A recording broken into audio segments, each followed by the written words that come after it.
Well, we've reached the last chapter of the book. It's time for chapter 9. And chapter 9 is called Ace in the Hole.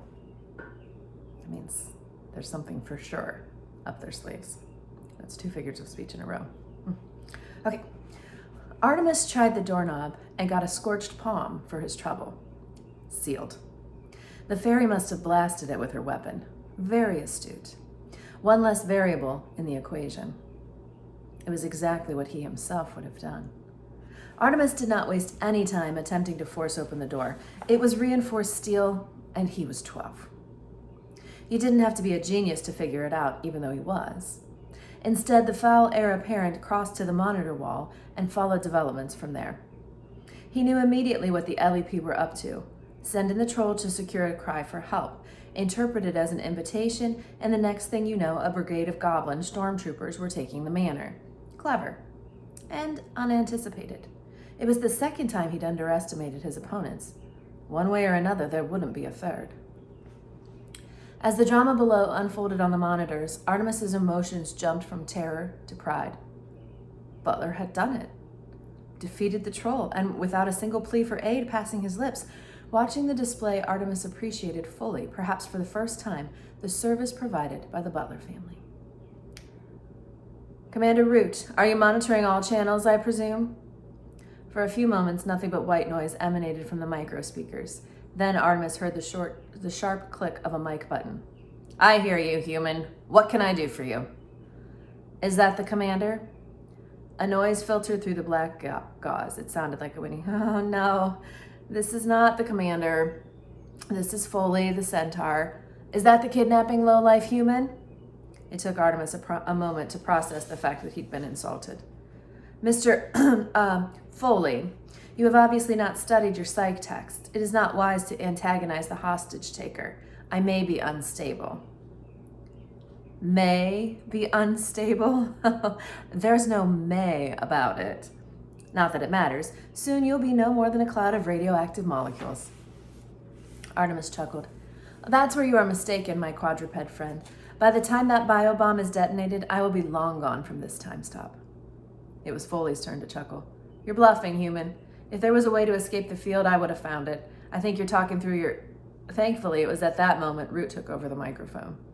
Foul, this is Commander Root. What do you want? I would just like to inform you, Commander, that in spite of your attempted betrayal, I am still willing to negotiate. That troll had nothing to do with me, protested Root. It was done against my wishes. The fact is that it was done, and it was done by the LEP. Whatever trust we had is gone. So here's my ultimatum. You have 30 minutes to send in the gold, or else I will refuse to release Captain Short. Furthermore, I will not take her with me when I leave the time field, leaving her to be disintegrated by the biobomb. Don't be a fool, human. You're deluding yourself. Mud technology is eons behind ours. There is no way to escape the time field. Artemis leaned in close to the mic, smiling his wolfish smile. There's only one way to find out, Commander Root. Are you willing to bet Captain Short's life on your hunch? Root's hesitation was highlighted by the hiss of interference. His reply, when it came, was tinged with just the right note of defeat. No, he sighed, I'm not.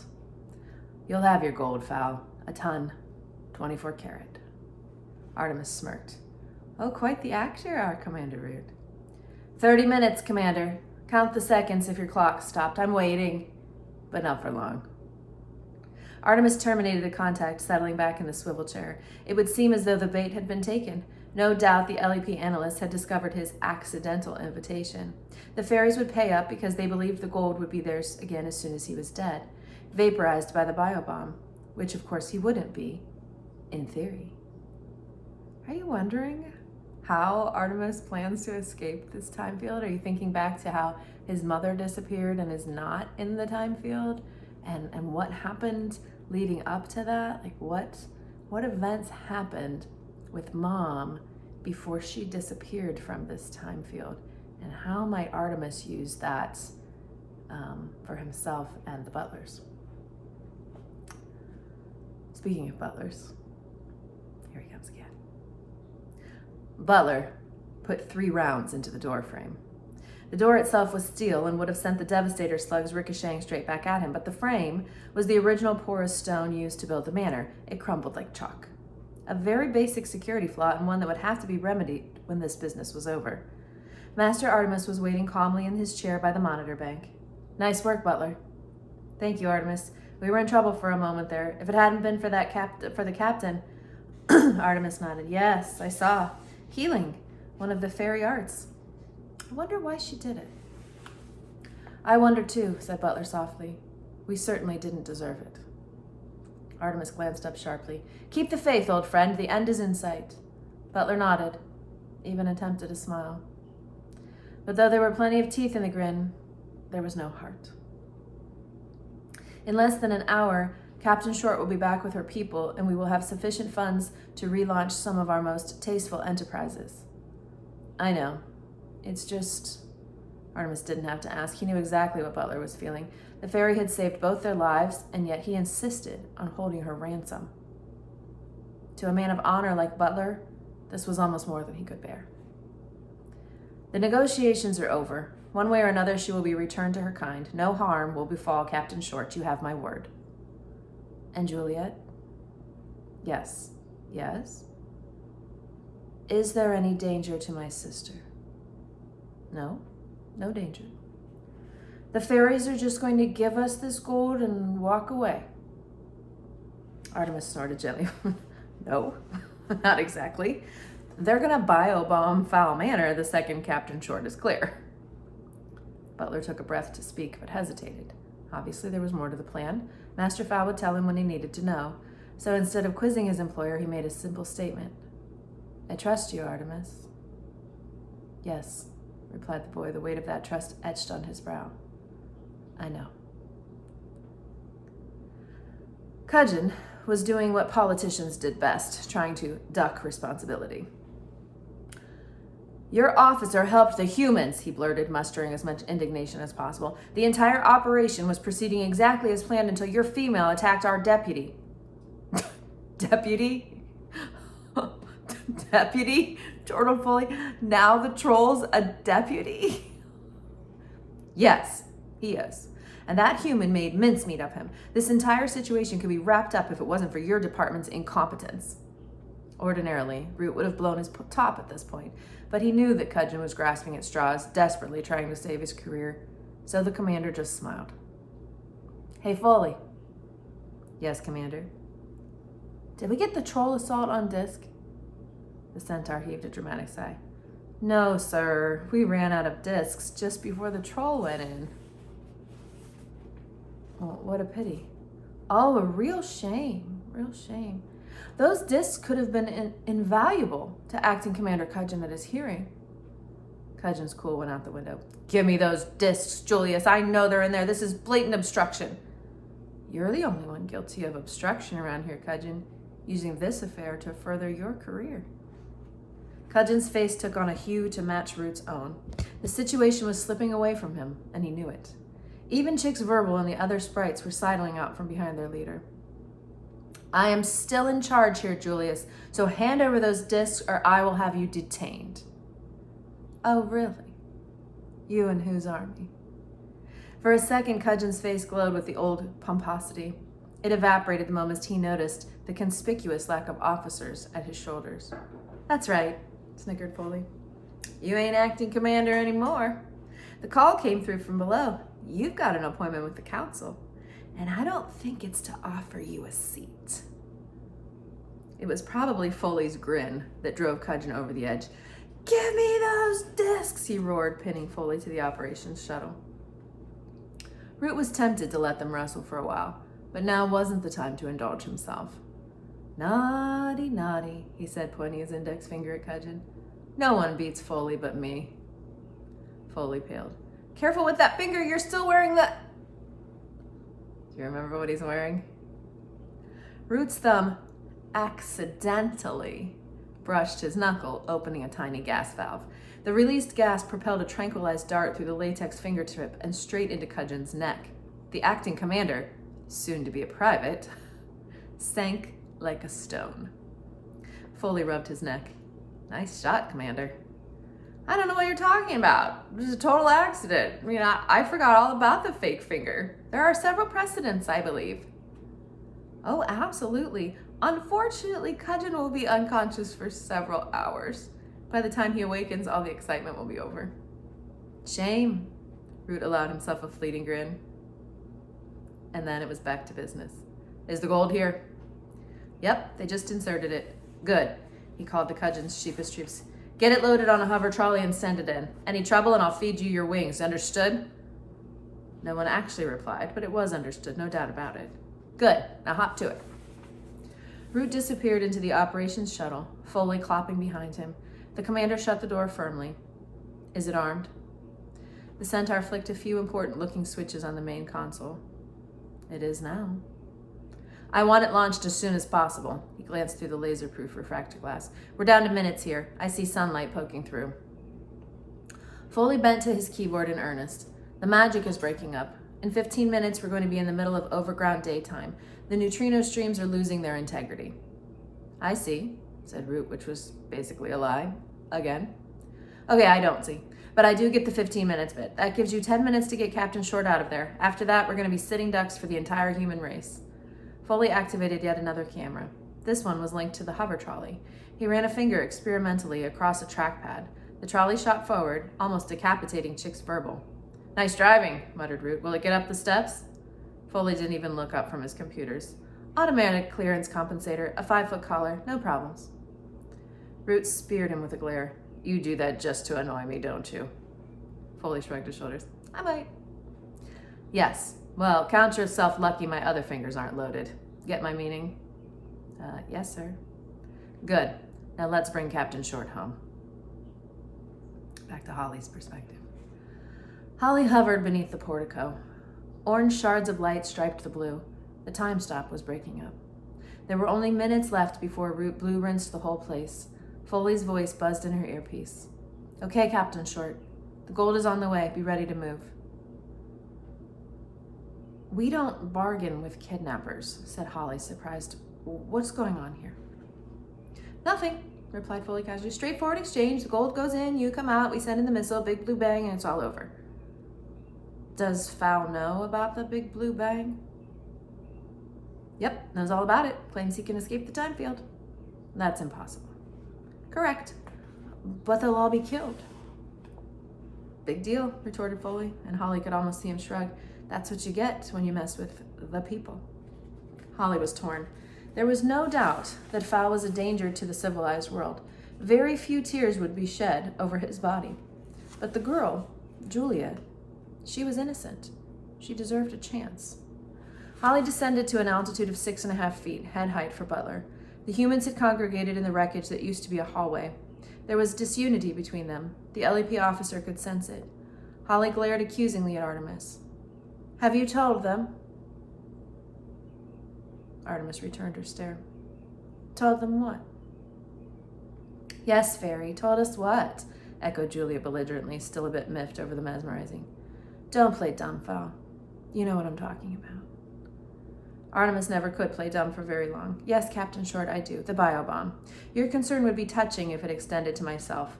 Nevertheless, do not upset yourself. Everything is proceeding according to plan. According to plan. Holly gasped, pointing to the devastation surrounding them. Was this part of the plan? And Butler almost getting killed? All part of the plan? No, Artemis admitted. The troll was a slight blip, but irrelevant to the overall scheme. Holly resisted the urge to punch the pale human again, turning instead to Butler. Listen to reason, for heaven's sake. You cannot escape the time field. It's never been done. Butler's features could have been etched in stone. If Artemis says it can be done, then it can be done. But your sister, are you willing to risk her life out of loyalty to a felon? Artemis is no felon, miss. He is a genius. Now please remove yourself from my sightline. I am monitoring the main entrance. Holly buzzed up to 20 feet. You're crazy! All of you! In 5 minutes you'll be dust! Don't you realize? Artemis sighed. You've had your answer, Captain. Now please, this is a delicate stage in the proceedings. Proceedings? It's a kidnapping. At least have the guts to call it what it is. Artemis's patience was beginning to fray. Butler, do we have any tranquilizer hypodermics left? The giant manservant nodded but didn't speak. At that precise moment, if the order had come to sedate, he wasn't sure if he would or actually even could. Luckily, Artemis's attention was diverted by activity in the avenue. It would seem that the LEP have capitulated, Butler. Supervise the delivery, but stay on alert. Our fairy friends are not above trickery. Well, you're a fine one to talk, muttered Holly. Butler hurried to the demolished doorway, checking the load and catch on his Sig Sauer 9mm. He was almost grateful for some military activity to distract him from his dilemma. In situations like these, training took over. There was no room for sentiment. A fine haze of dust still hung in the air. Butler squinted through it into the avenue beyond. The fairy filters rigged over his eyes revealed that there were no warm bodies approaching. There was, however, a large trolley seemingly driving itself up to the front door. It was floating on a cushion of shimmering air. Doubtless Master Artemis would have understood the physics of this machine. All Butler cared about was whether or not he could disable it. The trolley bumped into the first step. Automatic compensator, my foot, snorted Root. Yeah, replied Foley. I'm working on it. It's the ransom, shouted Butler. Artemis tried to quell the excitement rising in his chest. This was not the time to allow emotions to enter the equation. Check for booby traps. Butler stepped cautiously onto the porch. Shards of disintegrated gargoyle lay scattered beneath his feet. No hostiles. Seems to be self-prepared. The trolley lurched over the steps. I don't know who's driving this thing, but he could do with a few lessons. Butler bent low to the ground, scanning the trolley's underside. No explosive devices visible. He extracted a sweeper from his pocket, extending the telescopic aerial. No bugs either, nothing detectable at any rate, but what do we have here? Uh-oh, said Foley. It's a camera. Butler reached in, pulling the fisheye lens out by the cable. Nighty-night, gentlemen. In spite of the load it carried, the trolley responded easily to Butler's touch, gliding across the threshold into the lobby. It stood there humming softly, as though waiting to be unloaded. Now that the moment had come, Artemis was almost afraid to seize it. It was hard to believe that after all these months, his wicked scheme was minutes away from fruition. Of course, these last few minutes were vital ones, and the most dangerous. Open it, he said at last, surprised at the tremble in his own voice. It was an irresistible instant. Juliet approached tentatively, spangled eyes wide open. Even Holly closed the throttle a notch, dropping until her feet brushed the marble tiling. Butler unzipped the black tarpaulin, dragging it back across the cargo. Nobody said a thing. Artemis imagined that somewhere the 1812 overture was playing. Now, you hear that a lot, 4th of July, with fireworks, that da-da-da-da-da-da-da-da, like bombs exploding everywhere. The gold sat there, stacked in shining rows. It seemed to have an aura of warmth, but also an inherent danger. There were a lot of people willing to die or kill for the unimaginable wealth this gold could bring. Holly was mesmerized. Fairies have an affinity for minerals because they are of the earth, but gold was their favorite. Its luster, its allure. They paid, she breathed. I can't believe it. Neither can I, murmured Artemis. Butler, is it real? Butler hefted a bar from the stack. He dug the tip of a throwing knife into the ingot, gouging out a small sliver. It's real, all right, he said, holding the scraping up to the light. This one, at any rate. Good. Very good. Begin unloading it, would you? We'll send the trolley back out with Captain Short. Hearing her name dispelled Holly's gold fever. Artemis, give it up. No human has ever succeeded in keeping fairy gold, and they've been trying for centuries. The LEP will do anything to protect their property. Artemis shook his head, amused. I've told you. Holly took him by the shoulders. You cannot escape. Don't you understand? The boy returned her gaze coolly. I can escape, Holly. Look in my eyes and tell me that I can't. So she did. Captain Holly Short gazed into her captor's blue-black eyes, and she saw the truth in there, and for a moment she believed it. There's still time, she said desperately. There must be something. I have magic. A crease of annoyance wrinkled the boy's brow. I hate to disappoint you, Captain, but there is absolutely nothing. Artemis paused. His gaze tugged momentarily upstairs to the converted loft. Perhaps, he thought, do I really need all this gold? And was his conscience not needling him, leaching some of the sweetness from his victory? He shook himself. Stick to the plan. Stick to the plan. No emotion. Artemis felt a familiar hand on his shoulder. Everything all right? Yes, Butler. Keep unloading. Get Juliet to help. I need to talk to Captain Short. Are you sure there's nothing wrong? Artemis sighed. No, old friend, I'm really not sure. But it's too late now. Butler nodded, returning to his task. Juliet toddled along behind him like a terrier. Now, Captain, about your magic. What about it? Holly's eyes were hooded with suspicion. What would I have to do to buy a wish? Holly glanced at the trolley. Well, that depends. What do you have to bargain with? Oh, there's a bargain coming between Artemis and Holly. But that will have to wait for next time.